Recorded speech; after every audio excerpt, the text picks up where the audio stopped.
Assalamu alaikum and a very warm good morning to all of you. Children, today we will start about how was indigo cultivated.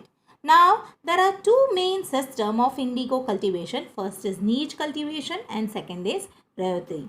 Right? Now, within the system of niche cultivation, the planters used to produce indigo in the lands that he directly controlled, or he either bought the land or rented it from the other zamindars and produced indigo by directly employing or hiring laborers. Right?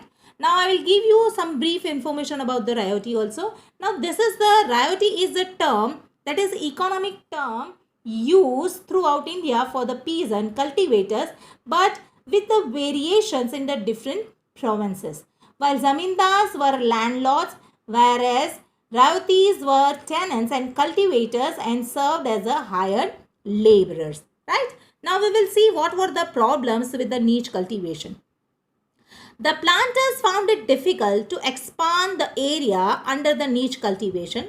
Indigo could be cultivated only on fertile lands, and these were all already densely populated. Means where there is a fertile land, there is a densely populated area. Means where we have seen in the previous sections also in natural resources also, that where there is a ample amount of natural resources available, that area is densely populated, highly populated areas where there is a good amount of minerals found, where there is a good amount of water resources found, that area is highly populated, densely populated, right?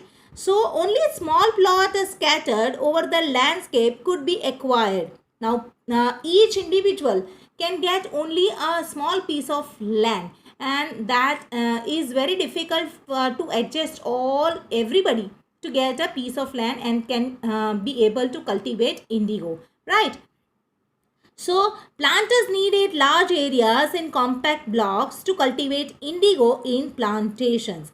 Where could they get such land from? Now already the planters need a huge amount of a land so that they can grow good amount of a plantation of indigos. Now from where they can get this land? Because already all individuals were having their small piece of land. Now these small pieces of land, now big plantations, as we have seen in the previous section also, many foreigners also came to India. Many people have left job and they started investing in this indigo plantation, right? Now they wanted a big amount of a land, a big area of a land, I can say that way, right?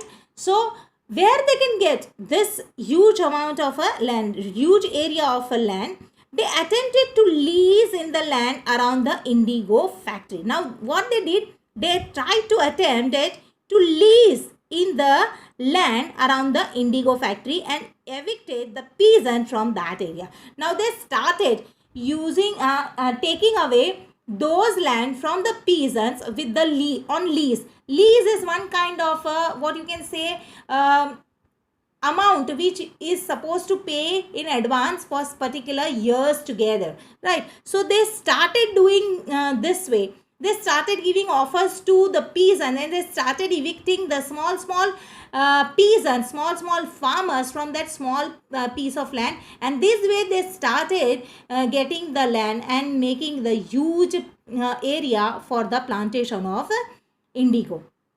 Now but this always led to the conflicts and tension. There was always a conflict and there was always a tension between the planters and peasants. Now, nor was labor easy to mobilize. Now, their labor was also not so easy to mobilize. They cannot get easily the laborers which can mobilize from place to place. They can move from place to place. A large plantation required a vast number of hands to operate. If the area is also large, if the area is also big, huge, then more laborers are also required, more hands are also required for working in those plantations areas, right? So it was not so easy that they can get laborers very easily in this area, right? So, and the laborers were also needed precisely at a time when the peasants were usually busy with their rice cultivation. Now at the same time, the people or the small peasants or small farmers, they were also busy with the rice cultivation, so they were also not free so that they can go for these indigo plantations and go and work for that.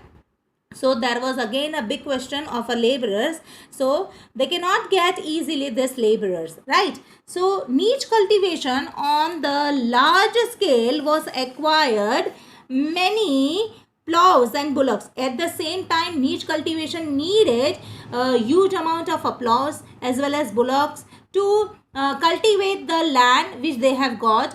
Now 1 biga here it is given. The 1 biga is a unit of a measurement of a land before the British rule. The size of this area varied. In Bengal, the British standardized it to about 1/3 of an acre. Means 1/3 of an acre is called as a 1 biga, right? Now, the 1 biga of indigo cultivation required 2 plows. If we see the calculation that 1 biga for indigo cultivation required 2 plows and 2 bullocks. So just imagine if there is a 1000 of biga, so they require 2000 plows or 2000 bullocks. So from where they can get this plows, from where they can get this bullocks, right? So that is again a big question. Investing on purchasing and maintenance of the plows was a big problem. So again, to invest in buying a new plow or buying a new bullocks, it was again a big problem. They were not having that much amount or that much capital to again invest in buying this plow and bullocks. So that was again a big problem, big question. Nor could supplies be easy got from the peasant, since their plow and bullocks were busy on their rice field. Now they cannot even get it from the rent basis, or they cannot get it from the higher basis also, because already those plows all bullocks were also busy with the rice cultivation farms and fields, right? So they were already blocked, they were already busy, they were already been engaged with the cultivation of a rice. So it was not easy to get them, right? So again, exactly at the time that indigo planters needed them. Now, till the late 19th century, planters were therefore reluctant to expand the area under the niche cultivation.